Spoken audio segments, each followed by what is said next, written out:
Okay, everybody. So, all the fun issues down. Kurt's got his food. My mic finally started working. We are here. Funny enough, if you just unplug everything and plug it all back in, and then turn it off and on again like 5 or 6 times, it starts working. So, there we are. It's probably me. I don't know. My mic's being a little weird right now. Maybe I need a new one. It's old. I've had this for a while now.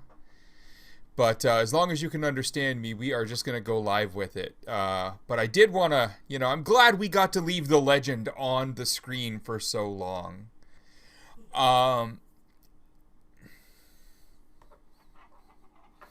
He wasn't. He wasn't rich as fuck. I mean, the dude lives about 40 minutes from me. And he lives right down the street. and he got doxxed to hell and back. CNBC just like wrecked him. So I'm not going to say his real name or his hometown or anything else. I'm just going to show the image, mostly because it's all over Reddit. You can't avoid it at this point if you're talking about this. It's there, so there's no need to hide the image. This is everywhere. But I'm not going to say his name or anything else. But he does live like unbelievably close to me, and he doesn't live in a super rich part of town either. So I think this is all great. I think he really is.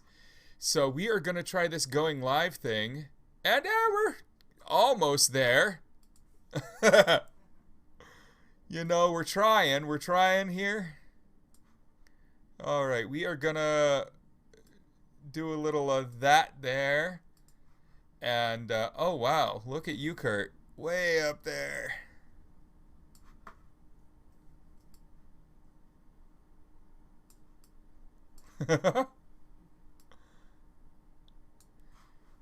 There, that'll do for the show, whatever. We're good enough, right, guys? All right. I had it saved as a template, and I did something really stupid and resized one of the windows that's being captured, like an idiot. And if you don't know about OBS, that's a really dumb thing to do when you're capturing a window. Try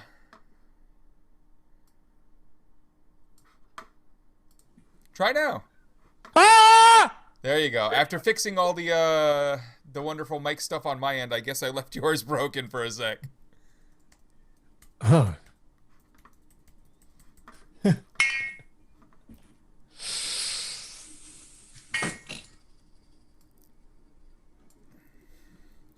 All right, everybody. So, look at that. There we go. It's close enough. We're good. All right, so you guys can hear Kurt now, right? Yeah, you can hear me, right? Yeah. Well, no, he says he's deaf now, so he definitely heard that. Good times, everybody. So there's a lot of fun that has happened since we talked on Wednesday. Wednesday we talked a lot with William. Go to Will LePage there, Legate, and he was really informed, really understood the subject, and I think that was really helpful for everyone. But a lot has gone on since then, right? So one, Melvin has supposedly exited their position, basically ending, their existence. I mean, they're kind of still there, but now they sort of belong to Citadel. And that's funny. And then you look at, all these complaints, and there's some in the chat, there's some even over on the Discord. And Jeremy, I saw what you posted, and I don't disagree with you in general, but what I'm going to say is, so 9 other funds or investment firms made over $1 billion this week off of what's going on. And Of course they did. And you can't say, like, you can't be mad about that because they're just playing the market. They weren't part of either side of this in reality in terms of like setting it up or tearing it down. They just joined in when they saw that one side was going to win. They have, the ability to do what we have the ability to do. It doesn't take away from the fact that a hell of a lot of Redditors with not much money all now have, and a lot of other people who aren't even Redditors have a lot more money than they did before if they exit their positions. I mean, it's over 300 again. It's just, so I don't really mind that, a few of the other funds also made money off of this. What is my thing is a bunch of people who were not rich now have millions. And that, I think, is, going to make it more fun. Like, I think since most of them aren't super informed investors and they got in on this basically as a meme stock, like, this can only sow a little chaos. This is going to be hilarious. I want to watch. Yeah, for real. Yeah, like, I've got no investments going on in this right now. I'm just watching from the sidelines and also making sure to warn people that this is, at the core of it, a right-wing op. So the goal here is to try and play it in the leftist favor as much as possible. But remember, trust fund kids and people with way too much money to throw around started this in the first place. This is not an Occupy situation. In the slightest. The Reoccupy Wall Street was the Young Republicans. Like, they were the ones putting out that messaging. So, like, no. But I do know a bunch of lefties who put money into this. One of them that me and you talk to all the time, Kurt, that put $4,000 into it and got in low, under $20. So he's doing just fine off of this. Yep. The doggy coin. Oh, and the Dogecoin was done by Dogecoin. I don't know how the fuck you say that. Doge. I think it's Doge. Oh, I heard of Doge. Doge. Okay. Dogecoin. But yeah, I mean, so, while these runs can be started by anyone, that's sort of irrelevant to me. Who gives a rat's ass? If a bunch of my lefty friends also got rich off of it, yes. And again, people are then saying, well, yeah, but now Melvin is kind of like partially owned by this, or they didn't really all the way die. $19 billion in hedge fund disappeared this week now. Like 19 with a B. Like, that's awesome. Fuck, that's every beautiful market. That makes me happy. Yeah. So I don't even care, like, at all. Like, that is great. Now, watching all of these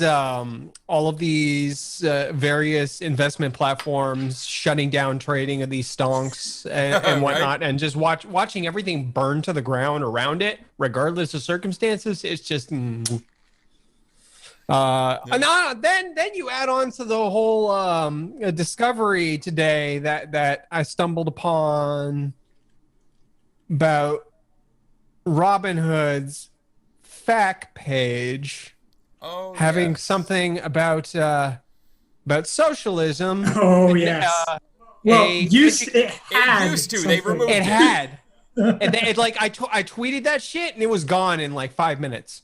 So like obviously like that immediately, like a bunch of people must have found it at once because it was archived almost at that exact instant.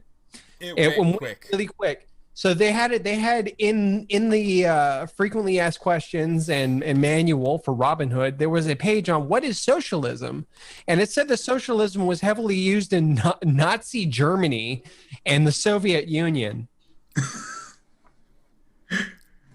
Yep, that's what that said. Reasons.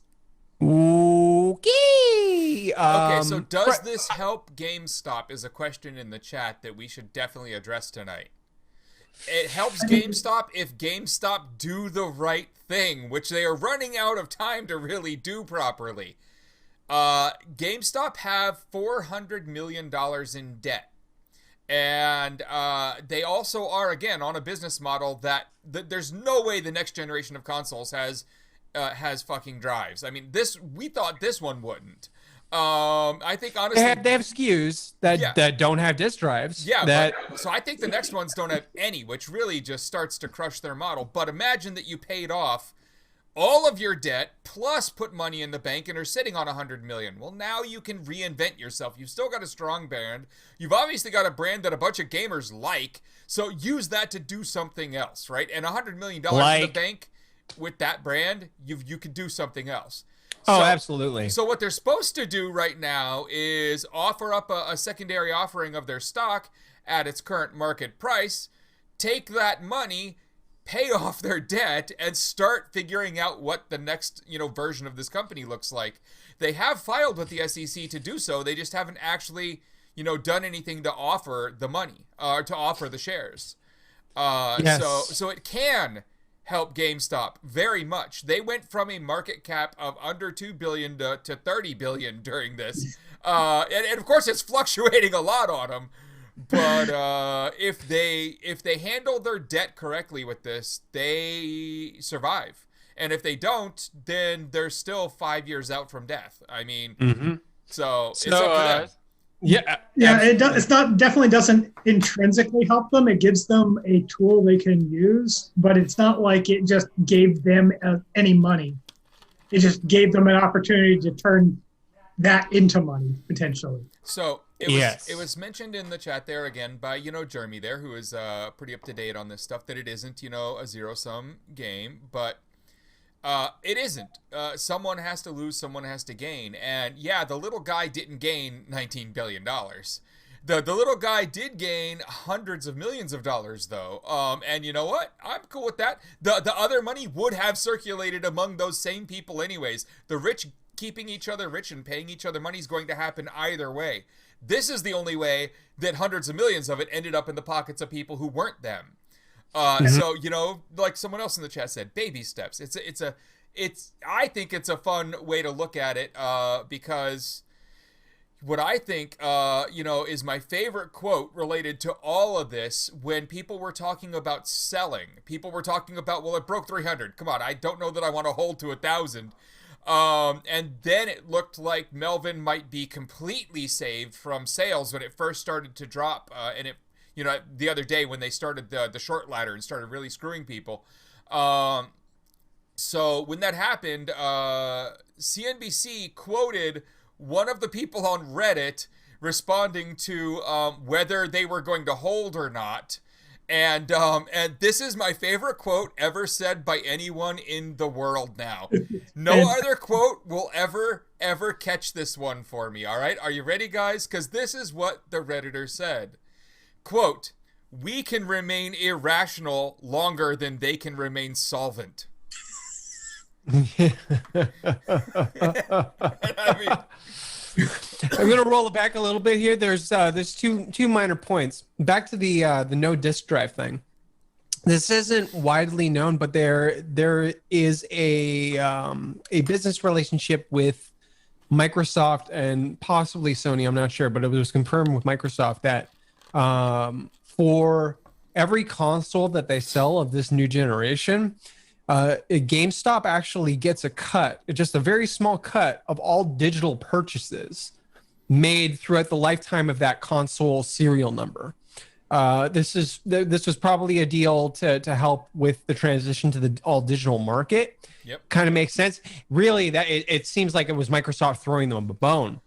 Yeah. When I first read about that, when they first announced that it was still going to come with a disk drive, and I was questioning whether GameStop survived, and this was months ago.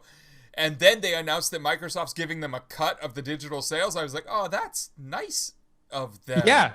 Huh. Yeah, it actually is. Like, good on Microsoft. Like, even if it was just like 1% over the lifetime of that console being probably like 5-6 years, and as the generation goes on, like that pool of money grows and grows and grows. On top of that, there's already a new Battletoads on Xbox One, by the way.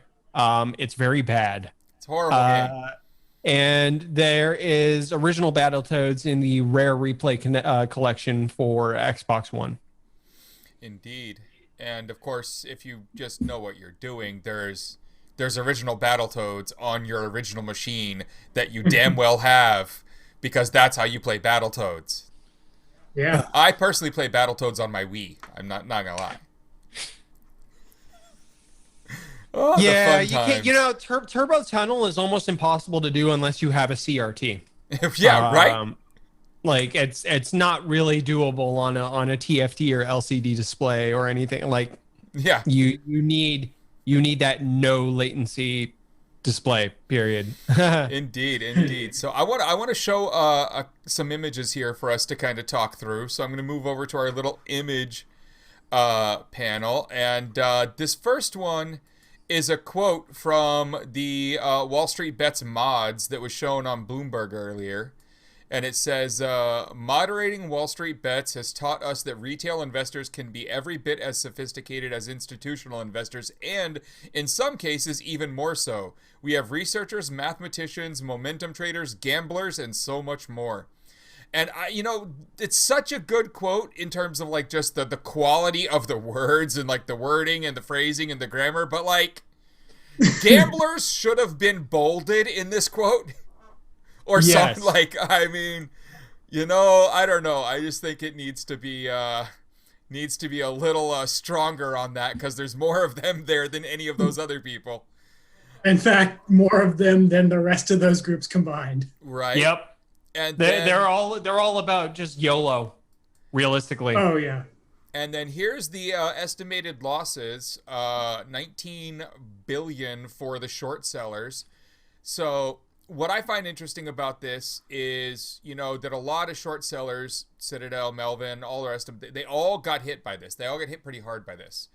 And I think shorting really brings nothing to the table at the levels they do it at. Sometimes a short for a small percentage of a company makes sense, but when you're shorting a company like Dillard's is short right now, 91%, like, I mean, all that does is damage the company. It's literally like you are trying to kill someone else's company. You are trying to put people out of work. So I'm happy that this money is not in the hand of these short sellers anymore, and that it's somewhere else. I don't care if a lot of it ended up in other firms. I mean, I would have preferred all of it to end up in the people's hands, but the fact that hundreds of millions of it did is fine with me. So fuck the short sellers, and that's an interesting one. But I wanted to show a side effect, like, just which will lead to us seeing all the other side effects that this happens. And that's Michael Jordan. And it's just like, who thinks of Michael Jordan when you think of Wall Street short sellers losing all their money? Well, it turns out that one of the co-owners of the Charlotte Hornets with him is Melvin Capital.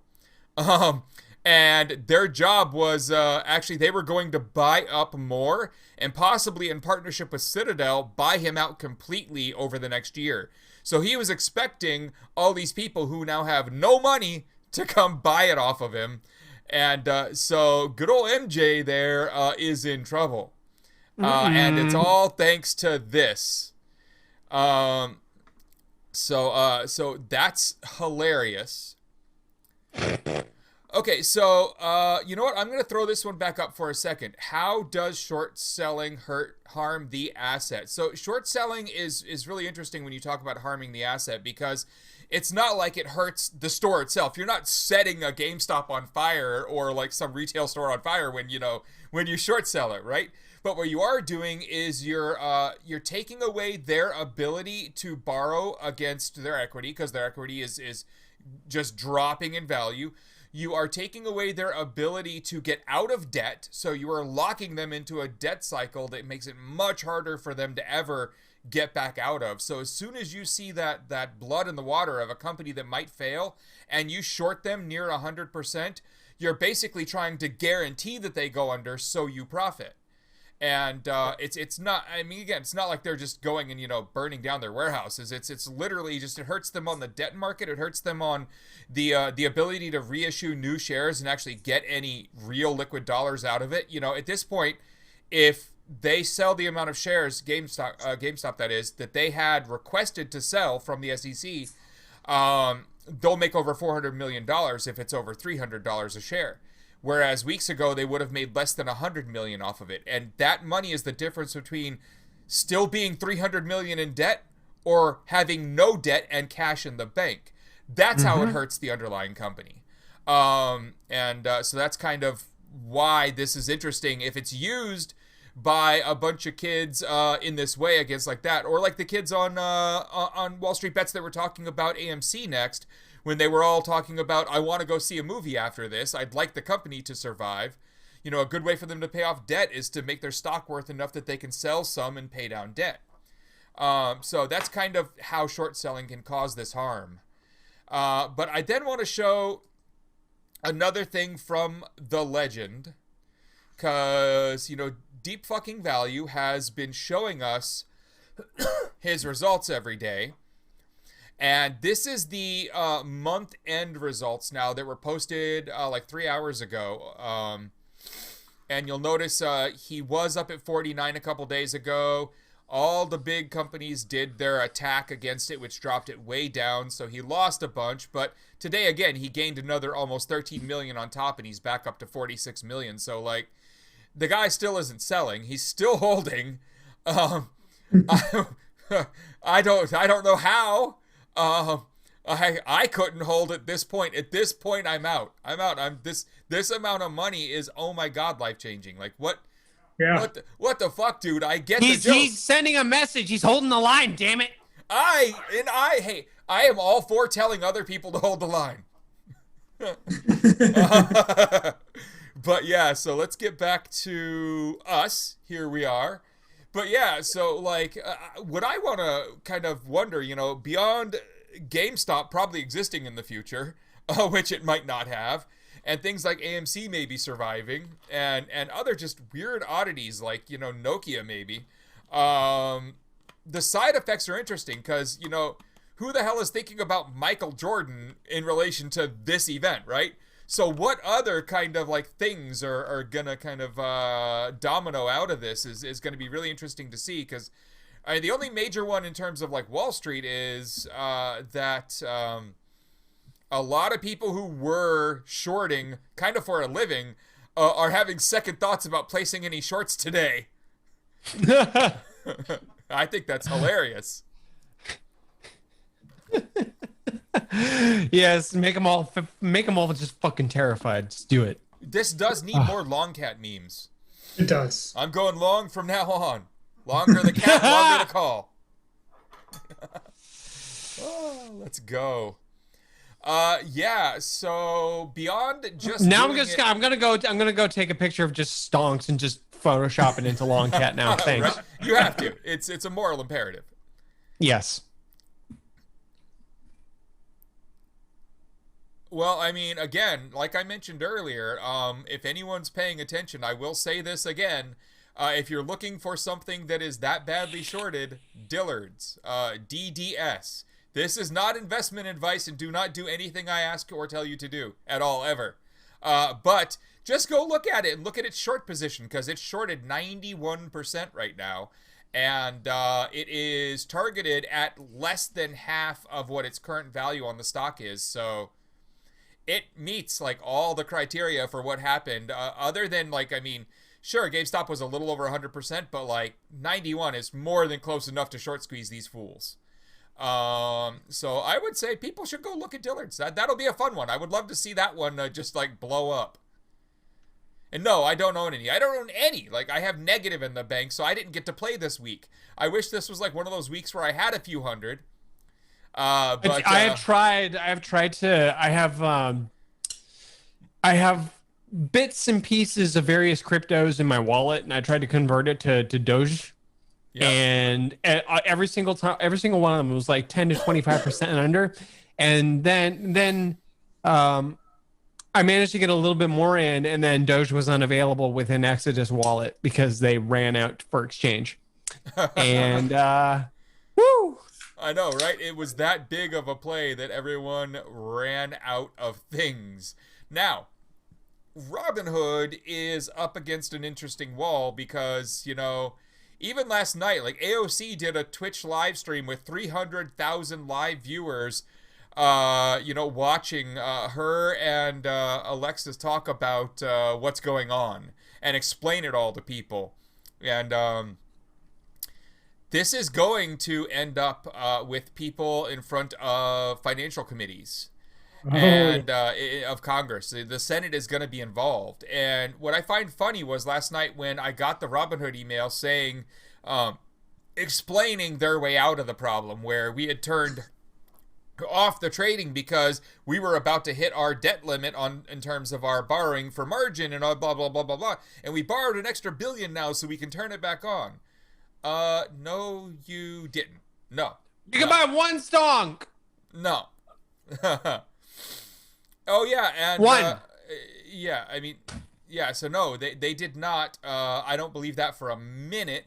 I do believe that Robinhood was invested in heavily by Citadel, and so Citadel has basically an ownership level stake in this thing, and also in Melvin. And because their investment in Melvin was getting destroyed, they asked their other investment, Robinhood, to turn the trading off. That's what I believe happened. Same. Did you see a clip of the CEO of Robinhood on CNN getting grilled? Yeah. Yeah. Didn't look like he was telling the truth at all. No, he was searching for a response and then couldn't find one. Well, and got called out further. So, Dr. Abinway, we would have to get into a lot more detail on how using margin to buy stocks actually works to really dive into that. But the basics are that it's a credit line. Yeah, what they did was a short ladder, which is a dirty, rotten trick that is legal and shouldn't be. And it's a way where a bunch of equity firms get together and say, all right, we're going to drive the price of this thing down by one of you buying a bunch of it at just market value, but then selling it to one of the others of us at just below market value. So like $1 less than what it's worth. And then we're going to sell it to the third one at $1 less than that. And we're going to keep trading it between us, spiraling the value all the way down as the market's algorithms notice that it keeps getting sold for slightly less than what it is currently listed at. And it just causes it to drop. So they're using a short ladder to kill the value. And we all saw the other day when they dropped it down into the low hundreds again. I think they got it all the way down to like 112 or something at its lowest during that dip. And, I mean, it was a quick spike because it went right back and hovered around the 150 range. But here's what happens. Let's say you have $100 worth of stock. And it goes up to being worth $200, but you haven't cashed out yet. Well, what you have in your account is $100 worth of, actual like cash value, and then $100 worth of leverageable margin. Basically, you could take that 100 if you're in the right type of account and spend it on another copy of that stock. But the second that stock loses any value, you are now negative. You owe them money. And so they've set up a system where you can't do that anymore. Instead, what you have to do is you take your one and it's worth $100, and then you get $300. So now you've got that $200 difference because it's now worth $300. Now you can buy another one and another one. And when you start to pile that stuff up, you're spending basically the money that you haven't cashed out yet. And you leave a little buffer. And when that buffer starts to disappear because the stock starts tanking, and now you suddenly hold a lot more than you have cash, they instantly close out your position to save you from going negative. But it's not really to save you. It's so they don't have to come after you for the money you're now going to owe them. Yes. They got sick of chasing people down for this money, and then the Dodd-Frank Act passed, and that changed a bunch of how they handle this. And so basically people were buying in, then their buy-in was suddenly worth way more. They were using that difference to buy more. And then when that started to get eaten into from the short ladder, it allowed them to close a lot of people out because they were getting close to their having no more margin left.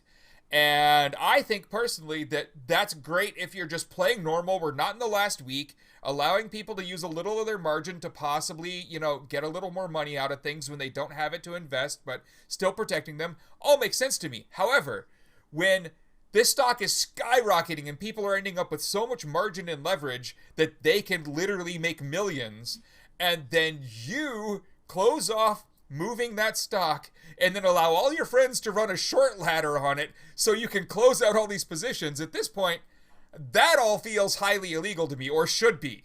Like there's something there someone needs to go to jail for.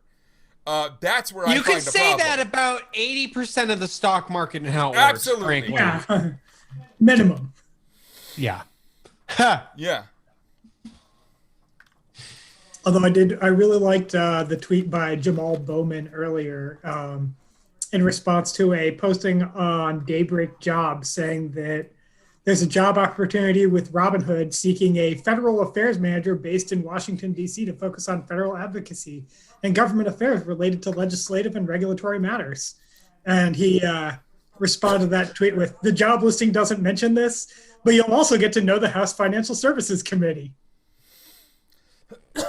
I mean, I think their big selling point should literally be, have you ever wanted to meet AOC? Because in this job, you're going to be spending a lot of time talking to her. It might be live on TV, but if that's your dream, we've got a job for you. I just want to be on Twitch with her and see her feet. They're getting an application from Ben Shapiro. I just love the fact that everybody knows that one at this point, so we all know who you're talking about. Oh my God. Yeah. So I don't know, and then they started playing with Doge, and that started doing the similar move. There's a bunch of other stocks. A lot of people have now banded together who have free time now. Like, there's a bunch of people from that sub who bought in and then used their margin and bought in more. And I've seen threads with people where they've been talking. Some of them old school users of the sub. I've been following it for a couple years now, and where they did sell early, or they sold partial of their position, but they kept a lot in. And, we're talking one guy, $4.8 million he cashed out already. And he was not super rich before this. He borrowed money to get in on this from family. Oh, wow. And, very risky. Oh, yeah. Yeah, no. When you want to talk about, like, the dumbest things you can do in life, like, right up there, top 10 is take advice from WallStreetBets, then go borrow your family's money who can't really afford to give it to you, and then do what WallStreetBets said.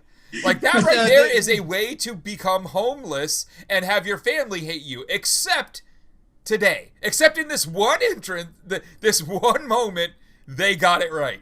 I feel kind of sorry for, the subreddit was 2 million people a week ago, and now it's over 6 million people and growing fast.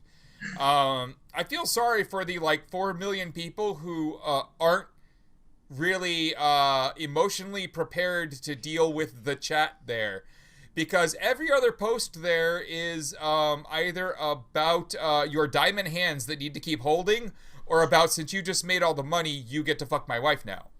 And you really got to be able to deal with that, almost in being in a Chan way, where you have to deal with the people who are just kind of being edgelords to find the good content over there, and there's about 4 million new users. It is a bunch of rich trust fundies acting like they're LARPing, that they're complete and utter autists. Oh yeah. It's a bunch of bros.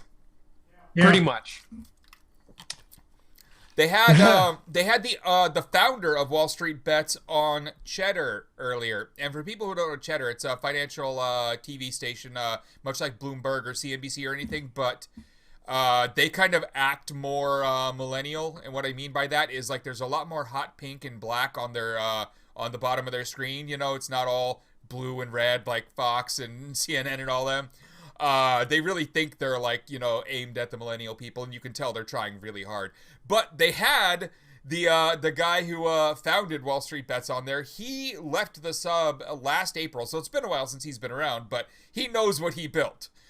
He knows how this all went down. And they came at him.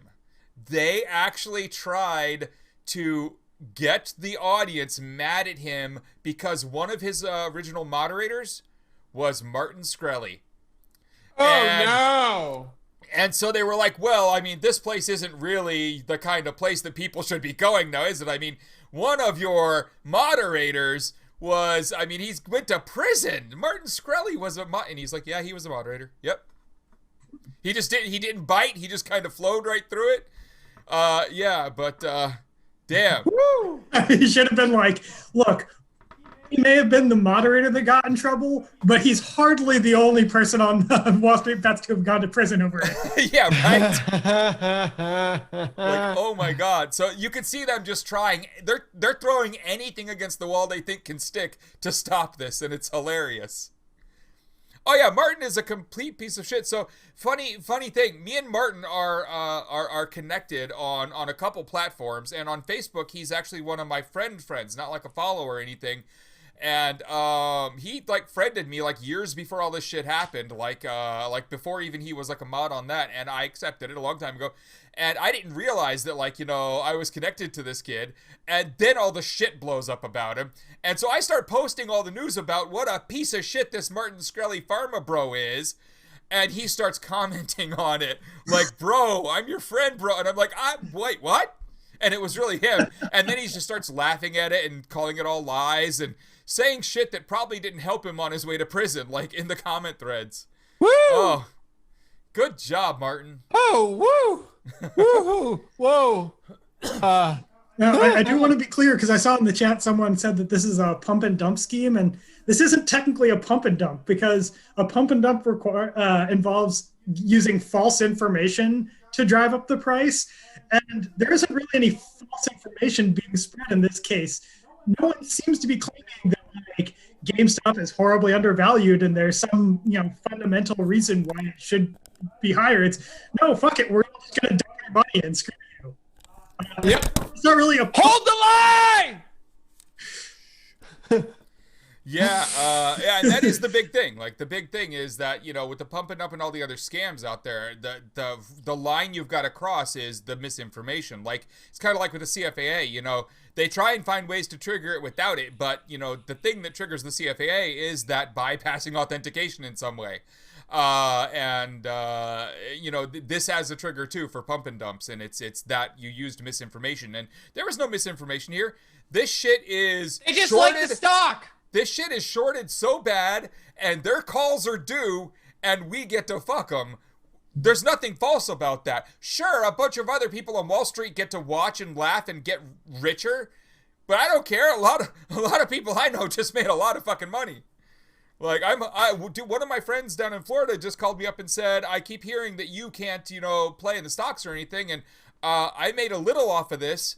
And, you know, just to tell the chat, as of today, I have an account at a place where I could possibly do things on stocks, and it's going to have $250 in it because one of my friends, he didn't get rich, but he made a couple thousand. He was like, you know what? I'm sick of hearing you not be able to play, so you're going to play. So, Nice. So whatever the next move is, I'm in. Yep. Yeah. Keep an eye on that BlackBerry. Keep an eye on that Nokia and that AMC. Because I have a feeling.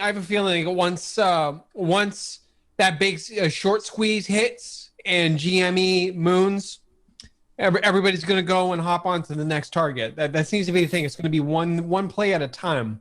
The small guys will only lose if they're still holding at that point. You got to remember, a lot of the small guys got in, even if they got in under 200, they're still way up right now. Yes. And you're echoing, by the way. Well, why am I echoing? I should stop echoing. I love how out of everything, we constantly have just miking issues. Yeah, right? No, it's some bullshit. I really got to tune my preamp and just get my voice nice and crispy because I know somebody said I sound like murder face. Murder face, murder face, murder face. Yeah. I think I spent like 3 years after that show went off the air just screaming "This is dildos" at everything.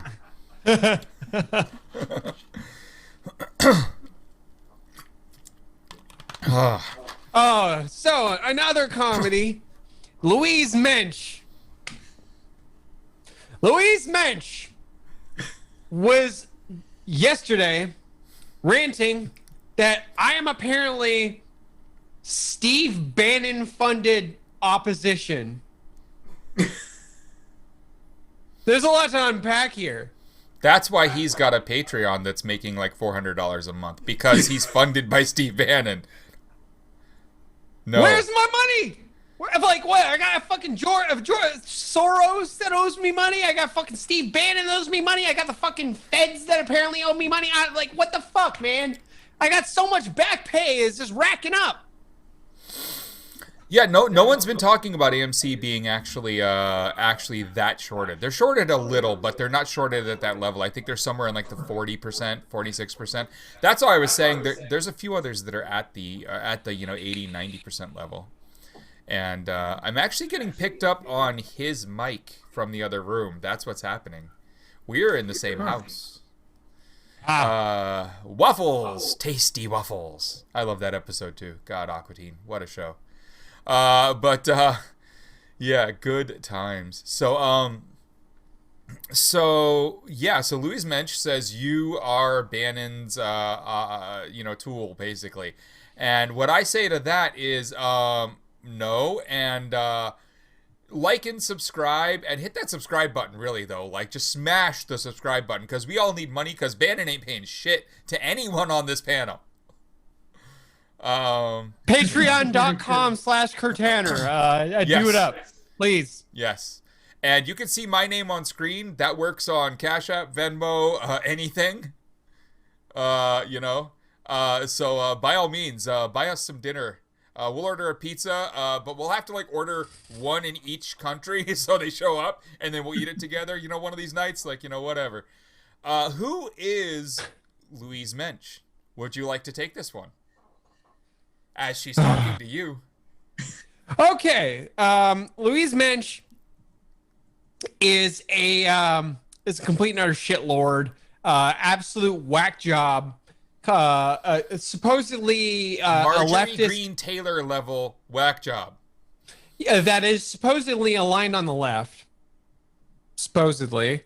That throws out all of these whack job conspiracy theories involving everybody that shows up on her radar in any way whatsoever. And now I'm actually wondering how the fuck I showed up on Louise Mensch's radar.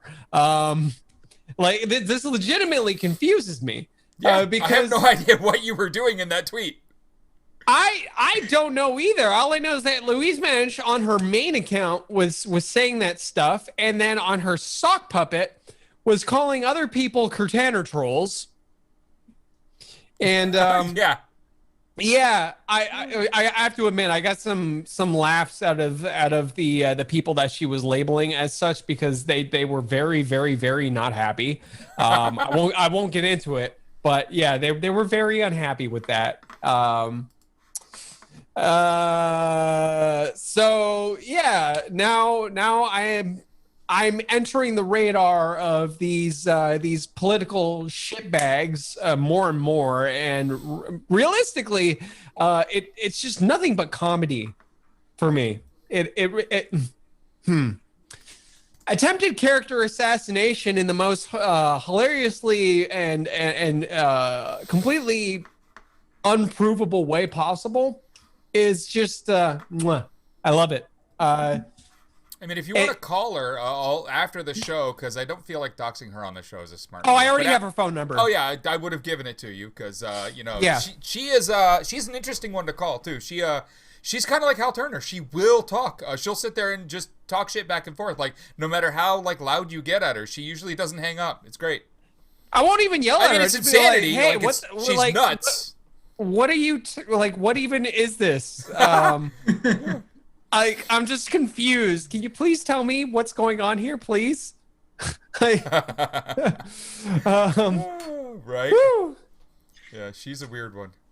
And just to be clear, we said she's like on the left, except she's not at all. No. She's a member of the British Parliament in the Conservative Party. She is like exact opposite of the left. Yes, She just she hates is. Trump She came goes over on. into She goes US on about politics on that. specific. She goes on about very specific key right-wing actors in a way that tries to frame her as if she's aligned with the left, but she totally isn't. Very interesting the way that she conveys herself. Yeah. None of us like her. No. So No. and anyone who does is not one of us. So it just works. Yes. There's a lot of strange, funny shit today. I mean, I think the funniest thing I've seen today, just because of what he got away with, was O.J. Simpson shared a picture of himself getting the vaccine today. And so you just see OJ sitting there kind of behind a wall of glass getting an injection, and everyone's been sharing the image saying that he's finally getting the lethal injection he deserves. And I think that's hilarious. Woo! I mean, that's a hot take right there. Woo! 1 second. 1 second. Oh, well, see, his pizza's already here. Man, he was on. Good times. So yeah. So what else do people want us to talk about? I mean, I've been so focused on all this fun shit for the last week that I don't have much else on my mind.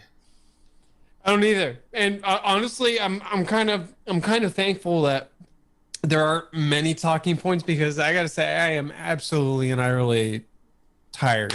I've had a long day. Oh yeah, we are not going to do a 4-hour stream tonight. No. But all right, so a couple questions over there. So could it also be another hedge fund joining in? Well, for one, we know where this started. Like, we've got a good idea of who it is. We know how it started, and we also know that, like, the guy who did it, Deep Fucking Value, this, like, a lot of people think this started last week. And they think that it started somehow by him going on. No. He's actually been playing this game with GME since March of 2019. And he's been figuring out, what the stock is going to do, how it moves when you put money in. Like, he's been playing with this stock for that long. And he's actually been posting some of it to YouTube and sharing it with people there. And it's only recently that he finally thought, okay, it's fucking go time. And then started telling some more people, and then they started sharing it, and it all blew up. But it's not like this is some out of nowhere, another hedge fund with a bunch of money goes into WSB and kind of does this. No, this is like one of the weirdos from WallStreetBets, like spending an unbelievable amount of time figuring this shit out on only this one stock. Like, now, at the beginning, that's what it was. But could it have been the very next day when other hedge funders who know this shit way better than him or any of the rest of us saw it? Could it have been them coming in and saying, oh shit, he's right. Let's fuck Melvin. Because maybe, the people from Melvin looked at him wrong one day at some nice club or something in New York. Who knows? But could someone have come in and bought millions? Well, if you look at the list, there are 9 other big funds that made over $1 billion off of this. So it could have been one of them who did a lot of the early buying in that helped push it to a point where it looked like this was real, which convinced a lot of the retailers to join in because it wasn't as big a risk with their rent money, right? But who knows? Either way, again, I don't really give a fuck that the other funds got some money out of this. They were going to get money either way, whether their shorts won or whether we killed the shorts and this one died and some other funds got the money. That money's just going to be there between them, just going back and forth. They're pieces of shit. The whole thing is rigged. We ain't a part of that club. But the way this one worked out, a bunch of people I know became millionaires. And you know what? Let's just do that more. Because as was said in the chat earlier, this is a zero-sum game. There is a finite amount of this to go around, and every time millions of it gets taken from them and given to us is a good thing. Yes. So just keep doing it. Do the next one and the next one. Yeah, keep doing it. Keep doing it intelligently. So Yeah. Take all your profit gains. That's how I see it. Put back in like 20%. Like anybody, like if you're gonna go all in, like all the power to you. But there's a way to play this intelligently. And now we sound like stock analysts. Dude, I mean, so I've been reading all this stuff over the last week as it comes out and like learning a lot of terminology I didn't even fully know. Like I knew the basics. I knew what a short was. The normies are now learning about stocks. This is beautiful. Like everybody is learning how the system fucking works. And that's only a good thing at the end of the day. Right. Because they'll realize that it's nothing but a casino, and then it's Yeah, all then a it rigged is really game. a casino, and like if you Everybody can learn the jokes rules, that it's a casino. No, that's not a joke. But now, It just now they is. really like understand the fundamentals of it. Yeah, but the problem with the casino is that, the casino learns that the players figured out how to count the cards and then make it illegal to count the cards. So in reference to the chat over there, Canadian Glenn, who says, what will the SEC do about it? I'm looking at it in that view. Like the logic of this is a casino, it works like one, and the people on the other side of the table figured out how to count cards. What is Vegas going to do about that? They're going to make it illegal to count cards, right? No. Yep. No. We got a long cat stonks They in are LinkedIn not chat. going to make it illegal. Instead, what's going to happen is the SEC is going to say, we really wish we could do something about this. And instead, it's going to end up in terms of services. It's going to end up with the companies. It's going to end up with the exchanges. Because when you're out in Vegas counting cards, it is not illegal to count cards. That is a lie told to you by casinos. It is against their rules, and as private property, they can kick you out for doing it. But it doesn't make it illegal. The easiest way to figure this one out is go down there and count cards. When they kick you out, there is not a cop outside waiting to take you downtown. They just kick you out on the street and say, the parking garage is over there. That's where your car is, right? Yeah, leave. It's because it's not illegal. It's against the rules of the house. So, I think something along those lines is going to be what happens. I think there's going to be a way where the exchanges are allowed to regulate this one by the SEC, where the SEC doesn't have to make a hard law against what the traders are doing. So they get out of it. The exchanges get to come up with some language about margin and protection and, all that stupid shit that they lie about. And we'll see where it goes, but that's my personal opinion on it. Yep. Yeah, why would they take a tool out of the hands of the large traders? That's not how our system works. Exactly. And again, No. that's the best way to look at it, too. They don't want to make it specifically illegal because all the big rich people are using this methodology, too, just at the higher level. That's why when, Deep Fucking Value made, 40 million out of this over the last couple weeks, they made $1 billion because they're just playing at that much bigger of a level. And so they don't want to make it illegal. Instead, they want to find a way to make it where the exchanges that we have access to don't allow it. And that can be done. Like, there's a lot of stuff hidden in the stock market and in the general investment space, even down to the real estate investment space, hidden behind you being an accredited investor, which means you generally have $1 million that you can play around with in the market. And that opens up a lot of doors, a lot more tools, and a lot more ability to play with margin at different levels. If you can afford a Bloomberg terminal, you're pretty much you're set. Yeah, you are probably an accredited trader at that point. So I think personally that they don't change the laws, but instead make it work where all the rich people on their private exchanges up there that we don't have access to because we're not accredited get one set of rules, and all of us down at the retail space get a different set of rules. But they make the rules enforced by the platforms. They're just going to somehow find a way to allow the platforms to set those rules where the platforms then aren't yelled at for manipulation. I have no idea, by the way, how different the Toronto Stock Exchange is from the New York Stock Exchange. Those are two separate systems. The NYSE is the gold standard, but the TSX is a thing too. I know absolutely jack shit about it, despite being Canadian. Don't ask me. I don't know. I have no idea. I'm in it for the memes. They all work the same. I mean, it just depends on what that one specifically works with. You could go out to Chicago. They've got the Chicago Mercantile Exchange. It's an actual exchange, just like the New York Stock Exchange is. And it's almost all futures and options. It's not like there's a big meat market there. That's where all the pork goes through, So, there's tons of different markets. New York Stock Exchange is just the one that everyone knows. And they think all the floors are like that, and they are not. That is a New York Stock Exchange special right there. Mm-hmm. And Skrelly was working on a Bloomberg terminal. Funny thing, being connected to him on Facebook the way I was, I could see all of his private friends-only posts, and he talked a lot about what he was developing there before he got in trouble. And I thought it would have been really neat because the way it was working is people like us could have actually afforded a terminal that was as good as a Bloomberg terminal. My problem is still, of course, that it would have then enriched Martin Shkreli, and he's a piece of shit. Indeed. Yeah. Pseudo heap overflow.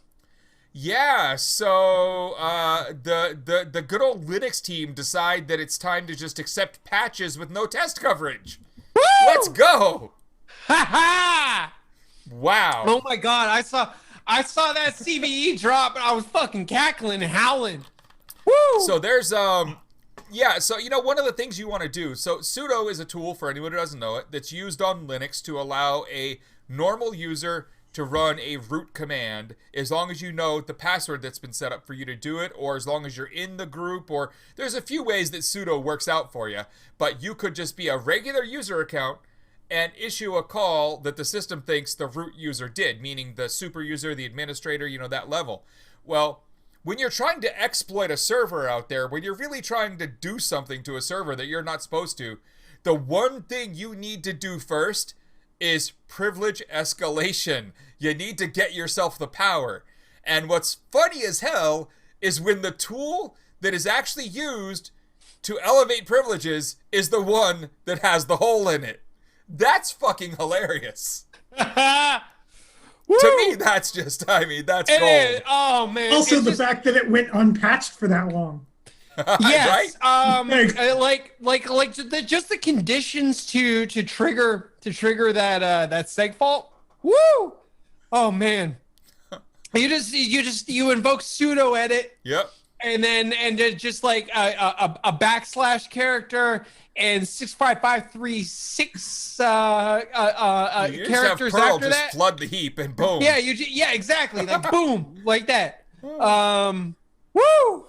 That's a hell of a doozy. My God. Yeah, that one was fun. I instantly went to all of my servers right when the CVE dropped and was like, update, update, update, update. What's a Bloomberg terminal? Imagine, if you will, that all the stock information out there that you have access to is a couple seconds behind the best traders, what they have access to. And then imagine that they can do all their trading from this thing that's giving them all that information also. And then imagine that the best of the best in terms of understanding the market are putting out exclusive news that only people that can have this device can see. And that's what someone with the Bloomberg terminal has. They are ahead of you by seconds, sometimes minutes on news. And they have the best analysts putting out special little 2 and 3 sentence news tips every 5 minutes that say, everyone in on this. Kind of like what WallStreetBets is doing for us. But you have to pay, depending on, what level you're at. Like, I think starting price is like $25,000 a year to have one. So it's one of those rich people toys that makes you richer. And you can only have if you're rich. Yep. Yeah. So having an open source, the rich get richer. So having one that we could afford to use that was built out in a way that delivered that kind of information at those speeds would have been really good for the people.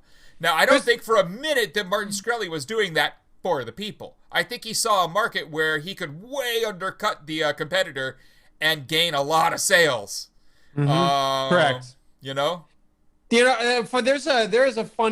is a absolutely hilarious component of the Bloomberg terminal that has nothing to do with stocks, but there is basically a Craigslist for rich people. Oh yes. In the Bloomberg terminal. Like it's a little hidden part of it, but it's just a classified repo for, oh hey, I'm selling this $6 million island villa, or I have a yacht, I don't need it anymore, or I got some jewelry or some $250,000 Prada bullshit. Absolutely hilarious that the rich people actually have their own private Craigslist. Yeah. For when you want to sell your $250,000 marble statue. I am certain that there are actually rich people out there that don't even like they have a broker or whatever or somebody else handling all their stocks, and they just have a Bloomberg terminal just to be able to use this one feature. It probably is actually. Yeah. Yeah, and someone else is managing all their finances. They don't need the terminal for that. No. This is just for dealing with buying and selling rich people shit. Mm-hmm. Yeah, this is definitely all kinds of crazy, and I don't know. I want to see what comes from it. I want to see if all these banded together people from WallStreetBets that now have money, beyond all the other stuff, can actually use that to leverage their way into other funny, hilarious shit. For me, this wasn't an emotional drain, Jeremy. This was hilarious, and it was entertaining all week long while I got other shit done. I needed like some form of entertainment. This was hilarious. I loved it. But yeah. So the Proud Boys this week. Who wants to talk about that? Because I believe the wording used by one of the prosecutors was that Enrico Tarrio was, quote, the most prolific snitcher of all time. I mean, it was like I saw a thing. It's paraphrased, but that's what he said about him. Yeah, the thing I saw was his defense attorney from the previous case calling him a prolific informant. One of the most cooperative and prolific I've ever worked with, or something along those lines. Which, I mean, sure, like your defense attorney is gonna play up your cooperation there. Yeah. But when that's the line of your defense attorney, that's still kind of telling. Yeah, well, one of my favorite images I saw was a screenshot of one of their private chat rooms. And it was a bunch of people screaming, "Tarrio, answer your phone," right after the news dropped. And and just watching it like, oh my God, that's everything I needed today, really. That right there was just amazing. Yeah. I thought now, if the man at the top's doing that shit, you have to wonder how many other CIs there are inside the Proud Boys, and just there's a lot of questions. It's a lot of questions. A lot of well, to be fair, most of the Proud Boys that have an association with the police are there off duty. Yeah, they are cops. Like they don't have to. Ugh. Wow. Interesting. Meanwhile, Canada's about to make them a terrorist organization. Yes, I saw that. Good times. Absolutely. Gavin McInnes is probably pissing himself because he is Canadian. Good old Gavin. I mean, I'd suggest he could go fuck himself instead, but I think we all know his history there. Mm-hmm. There's so many people that I want to have really rude, engaging conversations with, but I also don't want to platform. Like, I kind of want to bring Gavin on here just to yell at him, but I'm not going to because I'm not going to platform him. Yeah, why would you want to let him get his word out? Right, I just kind of want to yell at him, But so what you do in front of an audience. No. So what you do is you mute his mic and don't tell him. Yeah, what we need is to bring one of these people on. You can. Just say as much shit as you can and rile him up. Just get him visibly frustrated. So he's just like. And we need chat. We need chat to come on board for this and act like they can hear him. You can't say his mic is muted, chat. All right. If we do something like that, that's actually fucking hilarious. Yes. Yeah. Oh no. You can even cue it up. Like just have fake subtitles and just have it ready to just make it say like absolutely humiliating shit. So it's like disclaimer: his microphone isn't working. It's like, yes, I am a stupid piss boy. Oh my God. We'll have to take some of the pictures of him shoving random objects, like the 3 or 4, in places, and then have them be our cutaway images when we're trying to deal with technical issues. Shoving a butt plug on my ass on camera to own the libs. I will never understand his logic. Yeah, but I don't think anyone understands his logic on that one. Woo! Yeah. But if you read the Viceland script, you'll find all of it even more funny, and that is still out there. So go and grab a copy of that, because it explains all the fun stuff. Whew. That's one hell of a script. Oh man. I don't know. I mean, I do have his cell phone number, and I know it works. So he'll answer my texts. This does sound. I mean, oh, do you want to talk to him? You're giving me that look like you want to make a phone call. It's good times. Yes, please. Yeah. After the show, I've got a couple for you. Okay. Hold on. How the fuck do you have everyone's goddamn phone number? I don't get it. Because I'm really good at doxing. Woo! It's a thing. I have years of practice. I know. It's just Specific like, skill set. it is. And it's just like, it doesn't matter who it is. It's like, oh, that shit word. I got their phone number. I got their phone number. I got their phone number. Oh, yeah. And they all talk to me. Like, Literally, these people, like, even if you think, like, they're your biggest enemy, if you call them, it freaks them out more than anything. So, like, you call them and they're like, why did you call me? Like, they don't even hang up because they're, like, so shocked that, like, you called them that you can just say whatever the fuck you want to them and they're not going to hang up for a few minutes until they finally get sick of your shit and then do hang up. But, like, you can usually get a lot of fun shit out of these people. I mean, dude, after me and Rod Weber left Chaz Chop out there in, Seattle to go back to where we were staying while we were out there at the activist kind of, encampment. The day that Tiny and Joey Gibson of Patriot's Prayer went through camp and fucked with everyone and started a fight, I called Joey right up from the hotel. Rod recorded it and posted it to fucking YouTube. So you can find that out there of me just, like, fucking with him. Like, it's crazy shit. And again, his was easy because he's a drunk. So, like, half the time he's at events drunk and he doesn't know who his friends are anymore. So, like, wait till later on in events when he shows up after he's walked off the scene and come back. Because, like, you'll notice, like, people like them, and you'll see him stammering a little, then ask him for his phone number. He'll think you're with him, and you just literally, I said, hey, hey, I lost your number earlier. Give it to me again. And he was like, oh, yeah, and he just wrote it right. Like, wow. These people aren't smart. Like, I don't know how else to say this. Like, half the time, you don't have to dox it. You just have to catch them at the right moment where they don't realize what they're doing. Yeah, I can see that. They're very easily social engineered. Unequivocally. Yeah, I mean, I don't think anyone's paid any attention to anything they've ever done is under the illusion that they are clever. Right? Oh my god.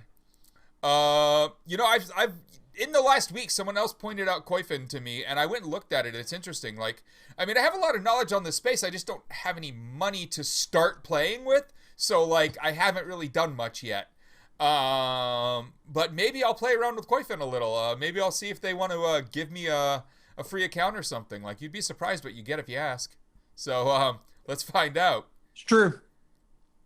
I mean, you say it's pretty much free anyway, so maybe I don't have to ask for shit. Yes, know call your them and ask customer what's your number. anti-money laundering laws.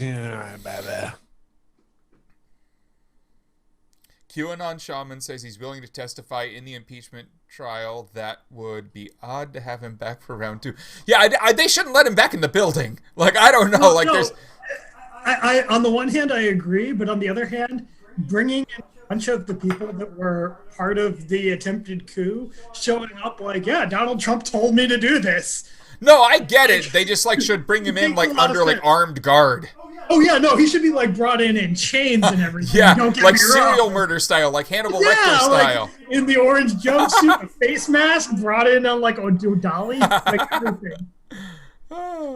Right? As long, Yeah, he was okay. down at the podium. He has to wear the face mask, but the face mask has the horns on it. Yes. Right. So you can tell him apart from the others. Like, no, that's that one. Oh my God. This is good. We're having fun. Yeah, you're not wrong, Jeremy. He's gonna get whatever he gets in trouble. He's gonna then run for local something. Yeah, no, that's the kind of guy who ends up in office, and that is really sad. I mean, again, look at Green. She's sitting up there being all QAnon from the fucking Capitol building. God damn. Jewish space laser. Jewish space laser. Yes, that is a thing that she believes or believed or whatever. Oh my God. Okay. Yesterday, I'm looking at the Twitter trends. It's like Stonks, GameStop, Jewish space laser. And I'm looking at it, I'm like, okay, 2021 here. Well, okay, let's go. Let's fucking go. Off to quite the start. This is a good fucking year for memes, and we're only in January. This is beautiful. So, what I find funny is the FBI put out today that the pipe bombs that were found near the Capitol building, at the Republican, at the Democratic offices, all that shit, were put in the night before. Which means they have, and they basically state it in the statement, they have video of, that happening. And we see the pictures that they had put out, weeks ago of the guy walking around with the bag that obviously they're in, right? Saying we need to find this guy. Which tells me that near these very important to our kind of society as a whole at this point, because just the way it's built and works, buildings full of people who we've elected, pipe bombs are placed. Also, to be fair, the buildings themselves aren't full of people that we elected. They're full of the people that manage the people that were elected. Yes. However, these buildings had cameras all over that watched people place pipe bombs. And then the pipe bombs were still there the next day. Like 18 hours later. Who is watching these cameras? What do these cameras exist for? Evidence? They're obviously not to catch the people in the act. No, what the fuck? Were the guards? Were they asleep? Were they that was a smoke break? Were they napping? Fuck? And they only they decided to roll it back and review the footage after they actually found the physical pipe bombs? Yeah. I don't even know. What the hell, dude? Yeah, the same guards who were watching Epstein. Right. Brilliant. Oh my God. I don't even know, man. Man. Yeah, that was the first thing that came to my mind. Like, Mac was actually sitting over here next to me when that news came through, and the first thing I did was look at him and say, so you're telling me they had cameras and nobody was watching them? Huh. Like, what the fuck? So much for the surveillance state! So, I'm going to add this again. Chat, like, subscribe, follow, hit buttons. Whatever the things is that people who know how to stream say, hit the buttons. All of them except for, the close the tab button. That's the bad button. Plot twist. They saw it, and instead of going and immediately arresting the people placing the pipe bombs, they decided to collect more evidence over time because they already had a partial ID because they were caught clearly on camera. This is a very American mindset. They want to get you for as much shit as they possibly fucking can. So they let it slide and let things escalate further just to see how many charges they can land into these people.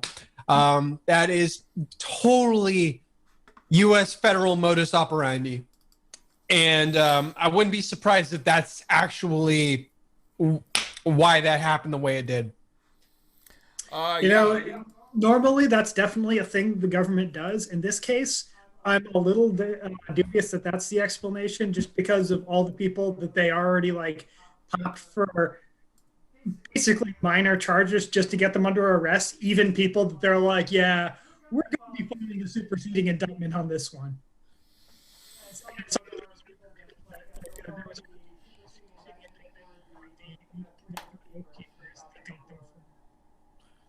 Yeah. Little quieter so they can hear you. It did the echo out thing. We got it. Okay, everybody, like, follow, subscribe to the channel so that he can get a little bit of foam padding or something. Yeah, for I that. need a little help with the setup here. As for that comment, call up my millionaire friends. You know, they aren't my friends. The one that made like 20,000 is my real friend, and he did. I mean, it's only $250, but he is setting up an account for me to actually try and play the stocks with. We'll see. Whatever. But that still doesn't, cover rent, food, all that fun stuff. So, still definitely need those subscribes and those cheers. But, yeah, what else do people want to hear about? What is going on over there? The government waits to build a case against you. Exactly. Yeah. I mean, all those initial charges were just to get the door open for, buying them some time to build all the rest of the cases and to do all their parallel construction that they were working on to try and, because half of them, they knew exactly what they had done, but they didn't want to out how they knew. So they're waiting for the internet to give them, evidence so they can then use that to actually file the charges with. On top of that, the pipe bombs, they were placed in advance, so they were probably waiting to see if they could land into them further with the following day. Given the construction of the pipe bombs, additionally, the design of those pipe bombs were not ones that actually looked like they were feasible explosives. These types of IEDs have been seen before, and on deeper inspection of the photographs of them, it looked like that they were actually not possible to detonate, almost like it seemed like it was more of a fear tactic than anything else. I never saw any follow-up investigation showing that they were actual functional and deadly IEDs, so leads me to believe that they probably figured that out on their own because, probably not stupid, and wanted to see just how much shit they could trump up on them. Yeah, it's... Oh, yeah. So people in the chat are asking what platforms they can talk to you on since, your Twitter and Parler are gone. Okay. So I have a Facebook. I almost never use it. I maybe log into it once every 2 days. I have hundreds of unread messages. I just go to just dump whatever silly bullshit or press that happens for various things. I'm on Gregg's Discord. So if you want to reach out to me, you can join Gregg's Discord. I am on there. It's like the only command we have in chat. Yes. I run 420 chance, so if you go and you shit post on /B, you'll probably see me somewhere, and then you can talk to me there. So that's the thing. And if you... there's a friend that has a Twitter account that manages essentially like a mouthpiece for me in the interim. It's not me. It is a good friend that you can follow and interact with. I'm gonna link it in the chat.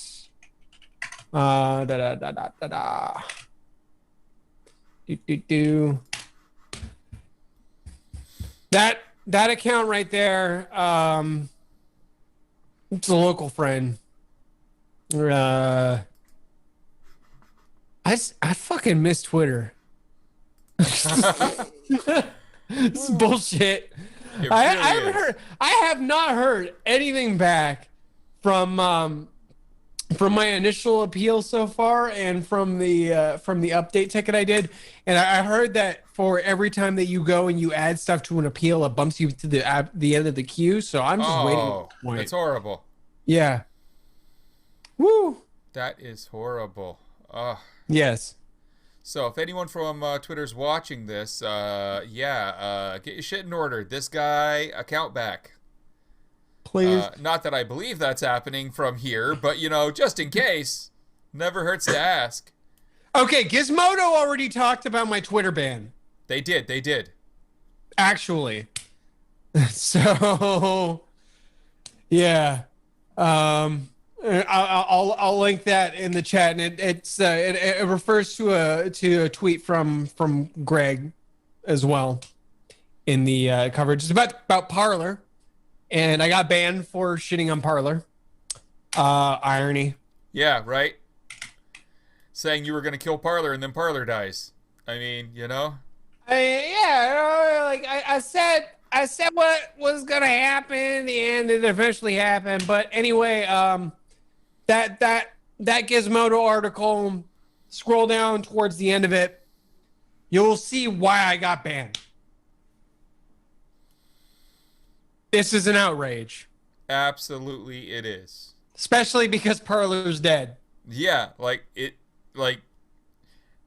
yeah. Woo! I mean, there's just it is just not right. They should definitely undo that one. We'll see. Donk is not a camera type. Yeah. Unlikely to happen. Maybe doing some VTuber type. Yeah, we shit, could do like audio or something, maybe. Yeah. But so let's talk about Monday. Monday we are going to have a few old schoolers. There's kind of phases when you look at Anonymous. There's kind of the Kurt phase. There's kind of the Chanology phase. Then after that, there's a lull where the Chanology phase was really kind of a lot of it, because all the protesting and all the publicity and everything else related to it all. And then there's kind of the Anonops phase, which, leads into like Op NSA and even into things like Op HB Gary and all that other stuff, which leads into lull security. But there's like, you can see phases, right? You can see kind of distinct breakups in the makeup of the people. Well, these are a lot of the people that were either Chanology or kind of an on-ops phase, kind of like in those ranges. But one of them that's going to be on is in the chat all the time. And when you look back at early Chanology, one of the pieces that really kind of caused all of this mess is that Message to Scientology video.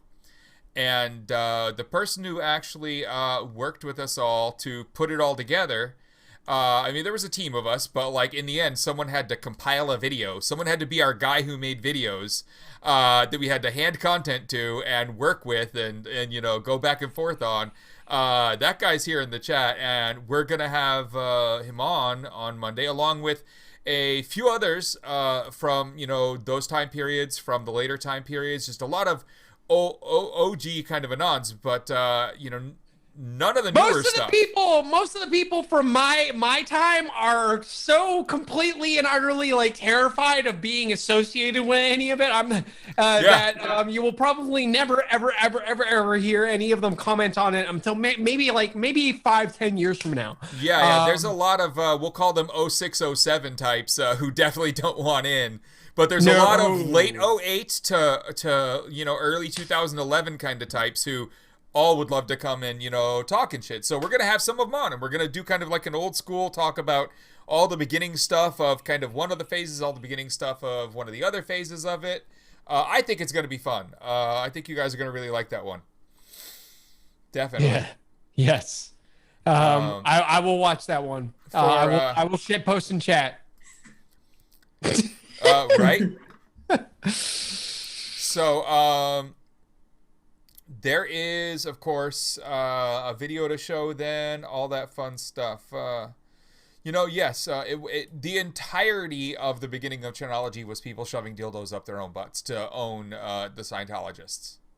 Or whoever, really. Yeah. I have a soft spot for that, for the one person that coated his body with Vaseline and pubes and ran through a Church of Scientology. Agent Pubit. Yes, Agent Pubes. That was out of the That was New a high York point. Anon group. That was hilarious. We were in on some of the planning of that. Yeah, wow. It was one of those where it wasn't even set up right in terms of like people weren't smart enough to do something on purpose, but something happened where the kid who actually did it was underaged as well for wasn't over 18. So that helped also, because just in case like they did tackle him or something, Woo! Youth offense. But he got in, rubbed the shit all over books and posters and everything else and ran out. It was great. There is a video of this out there. Oh boy. That was the kind of stuff that I was just like, oh yeah, that's the good shit. Oh man. Yeah, we did have some fun. There was kind of a group who called themselves Motherfuckery. And they were organizing that level of stuff and that kind of fun. And they're still sort of around in kind of a hiding in the background phase, but we'll see if they do anything else that fun again.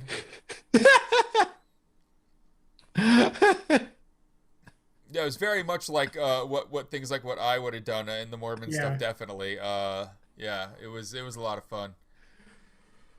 They did a lot of crazy shit though. The New York kids, like one of the things that I always found fun going to the protests in New York is we would sit there on the side of the street yelling at the building and yelling at the people going in the building. But here in Boston, if you yelled a curse word, the cops would come over and try and end it. Because the building itself was in a residential area and multiple of the homes near it had young children in them, and the parents had complained. So we were kind of screwed, right?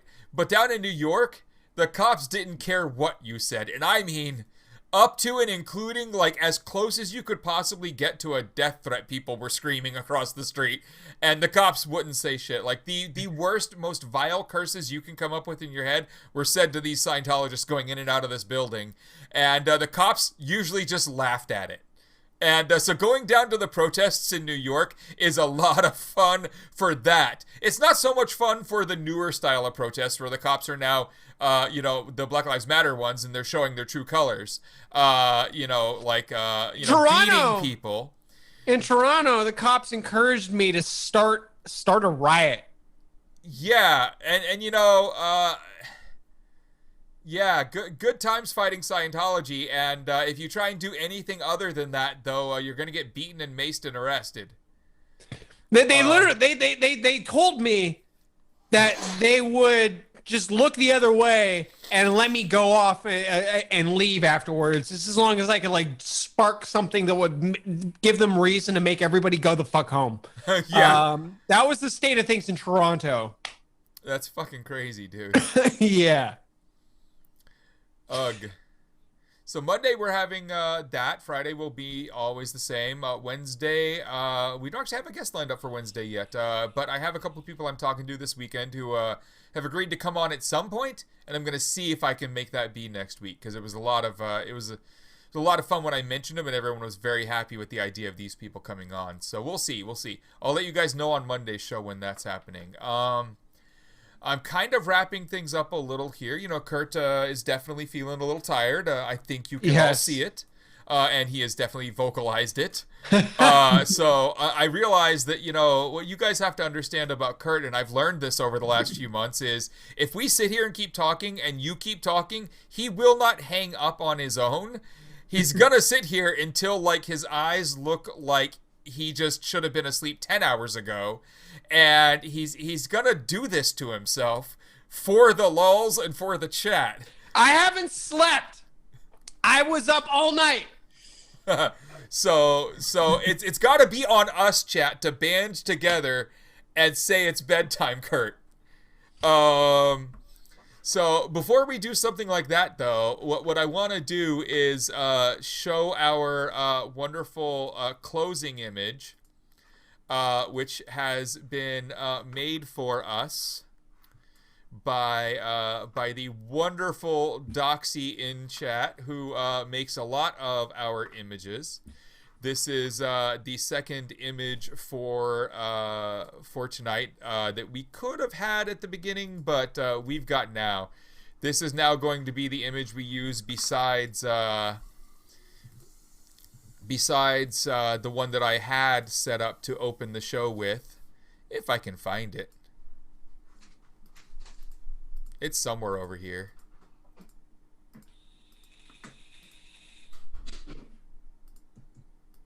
I mean, there's the Ja Rule one. That one's hilarious. I do actually want to show this one, though, just because I think it's fucking hilarious as well. Yes! Right?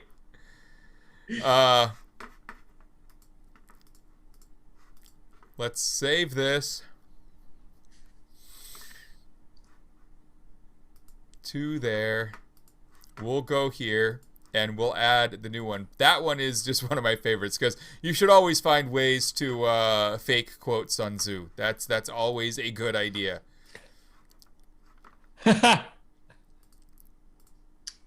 I can't see anything but the Art of War image. This is our new Stonks there it image. We now have a custom Stonks image for the show, and that is it. I suggest using the long cat one that was put in chat earlier because that is. Oh, we definitely that can get added in here. Too. Oh yeah. This is as busy as I want it to be. Like, it's beautiful. I love it being this busy. Yes. So everyone, we are gonna go out on this image tonight. Definitely a little bit shorter than our average Kurt show, but I think that's gotta totally sleep. fine. I gotta fucking sleep. He needs some sleep. We'll be back Monday with a bunch of old schoolers talking some old stories, answering some questions about how everything went, everything from, Chanology stuff up to all the early kind of third phase, Op NSA, any of those ops that really happened. We're going to have some fun with it. We're going to probably have at least one or two oppers from things. We're going to remember a few people who aren't with us anymore. So I think you guys are going to have fun with that. I think you guys are going to enjoy that episode. So follow, like, subscribe, all that fun stuff. I ran into Joe Pie 91. Yeah. And I should probably poke him and be like, hey, you want to join the chat? I ran into him. I ran into him on a fucking WallStreetBets chat because of course. he was riling up Nazis and just like getting them completely shut down. It was beautiful. The comedy that we're going to need here one of these days, and maybe we can make this happen over the next couple weeks, is getting good old Double Jake on. Oh my god! Because he is, of all the Anons that have ever done anything where you could hear their voice and hear them talk about things as they were involved in an op, he was the funniest. Get Topiary on! Do it! No one beat this guy. When we were on the phone with Westboro Baptist Church, and me, him, and a few others were in a Skype call while he was doing this to them. We had ourselves all muted because we couldn't stop laughing. It was just the most amazing. We need to reach out to him. We'll see if we can get him on board. Yeah. But anyways, everyone, this was fun. This was great. Good show. All that. Thanks, chat, for being here. Click the follow and subscribe button, all that. This will go up on YouTube, and good night. Good night, everybody.